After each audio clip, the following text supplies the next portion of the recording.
right, happy Wednesday to everyone out there. Welcome to KSAT News Now. We're coming to you from the KSAT newsroom. Thank you very much for checking us out on our digital platforms, ksat.com, KSAT Plus. Really appreciate that. We're going to get to all of your local news and some trending news here in just a bit. And I see Mia Montgomery standing by to give us the very latest with the weather. It looks really, really nice outside right now, yes. Mia. Okay, hopefully that sticks around. But we do want to get to some local news here. This is from overnight. This was a 19-year-old man who was shot overnight and then actually drove himself to a nearby Whataburger for help. This happened on Marbach Road near Hurrell Street. Police say that he was shot in his car while sitting in the parking lot of his apartment. He then drove himself to the Whataburger, where a friend actually picked him up and then took him to the front gates of Lackland for help. He was then transported to University Hospital for treatment. Police also say that a masked man shot the victim, and investigators are starting to collect evidence. So we will continue to follow the very latest developments there with this shooting from overnight. Moving on to some other news here. A San Antonio mom is the latest victim of a social media trend that involves breaking into cars. Yeah, this is very unfortunate news here. Valerie De La Rosa and her family had their car broken into and actually stolen from their home as well. So when the vehicle was found hours later, her purse and car seats were stolen, along with, get this, 21 children's jerseys for her kids' football team called the Rockets. That is unbelievable there. I don't know what anyone would do with those jerseys. So it's believed that De La Rosa's theft is part of a social media challenge that specifically targets Hyundais and Kia vehicles. So this online challenge shows people how to break into a faulty ignition system without a key. We've been seeing a lot of those similar types of car thefts in the area. And De La Rosa told us that she has not found the jerseys yet. She's asking anyone who knows where they are or who has them to drop them off at the Southside Lions Field by the concession stands, and no questions will be asked. So hopefully Miss De La Rosa there gets some of her stuff back, including those jerseys, which hopefully those kids could have in time for their season. All right, speaking of sports, a little bit different sports story here. Well, it's time to play ball out at Wolf Stadium as the San Antonio Missions officially started their new season. But the big question here is, how long will they actually stay at the Wolf? The Missions opening day welcomed a new season and new ownership, and there were many familiar faces in the crowd last night, including Spurs greats Manu Ginobili, David Robinson. Actually, Mayor Ron Nuremberg threw the first pitch to David Robinson. Manu Ginobili was the one who announced to the crowd it's time to play ball. And baseball great Nolan Ryan was there as well. So they're all part of the new ownership group that the franchise has. And again, the big question here is, when will the team potentially get a new stadium? Missions owners said that they are in the early stages of research and looking at 7 to 8 locations, preferably around downtown. Now, there is no timeline yet, and the team still has to make upgrades to Wolf Stadium, and one of those upgrades already included some new batting cages. But a crowd out there of about 6,000 people. You watch Manu Ginobili there, here addressing the crowd, Nolan Ryan signing autographs. So really exciting times now for the San Antonio Missions. And Mia joins me now on the set. And the weather looked great out there. It really did. I mean, Yesterday was nice. It was beautiful. We had low humidity for the most part, so it just made it comfortable to step out to. Yeah. And that's the theme again today. Early this morning, you probably needed the light jacket, but as we head into this afternoon, you are not going to need it. That drier air means that temperatures are able to cool down more efficiently through the overnight and warm up more efficiently into the afternoon. So we've got a pretty wide temperature range from start to finish out there this Wednesday. Plenty of sunshine will be the theme. Highs topping off in the upper 70s and low 80s here in San Antonio. Will be near 78 by 2 p.m., around 80 by 4 p.m. East-southeast wind on hand at about 5 to 10 miles per hour. So yes, for some of us, it's relatively seasonable out there. That's where we're headed later this afternoon. 78 in Canyon Lake, 75 in Floresville, 80 in Pearsall, 78 over in Uvalde. So definitely enjoy that comfortable feel and all of the sunshine, especially after the soggy and gloomy conditions that we saw late last week and into the weekend.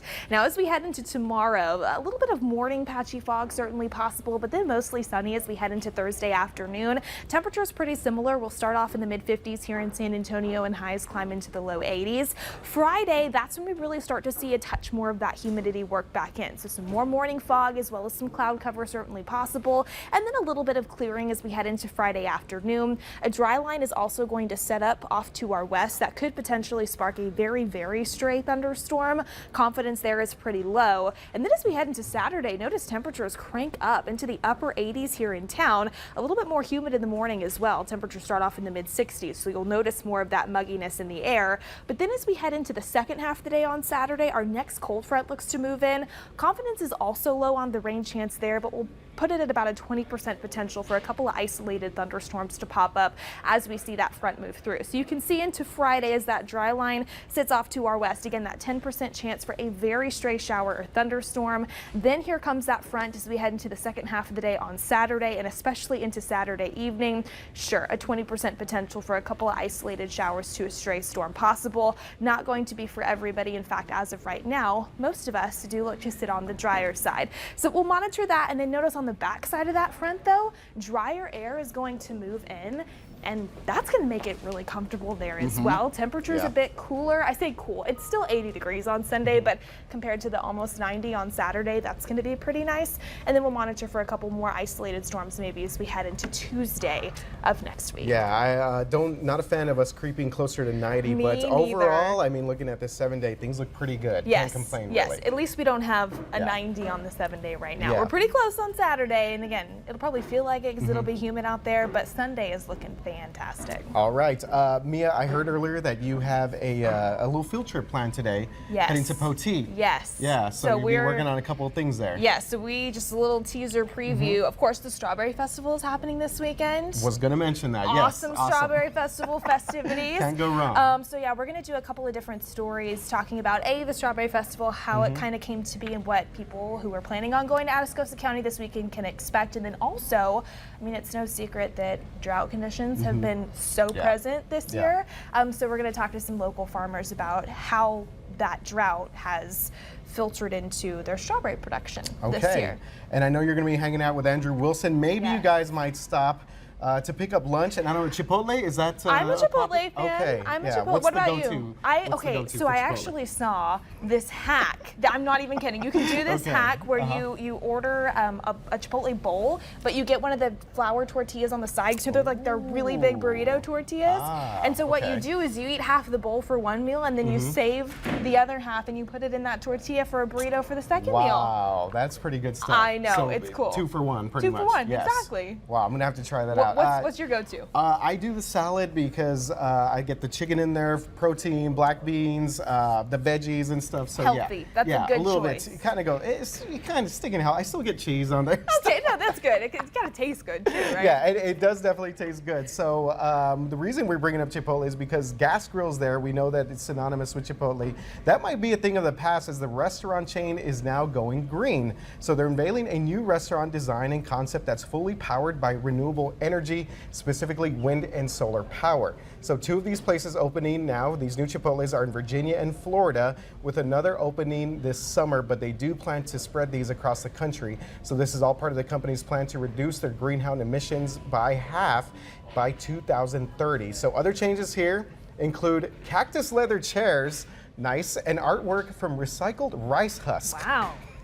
Yeah, I'm sold there. You sold me at recycled husk. Chipotle will tweak the design based on feedback from customers and employees. So I'm sure that they'll be getting a lot of feedback there when it comes to their new design and setup there. That's a really good hack, though. I'm gonna have to do that. Yeah. You should try it. I'm just saying, yes, 2 meals for one. Yeah. It's not a bad gig there. Yeah, Chipotle, always a solid go-to there. All right, I want to mention a couple other things. You mentioned the Strawberry Festival. We also have the San Antonio Book Festival coming up this Saturday. I know Haley Powers, one of our producers, has been working hard. She's giving me a thumbs up there. She's been working hard on a lot of these stories. That is a big community event for us here at KSAT, so make sure to check that out this Saturday. And we also announced the teams for the Pigskin Classic. Really excited about that. Go to KSAT.com for more information. That's not coming till August. I'm so excited about it, though, especially after last year. Oh, yeah. We're Seems ready like for a good time. In April. Yeah. All right. Thank you very much, Mia, for hanging out with us on KSAT News Now. We will see you back here tomorrow.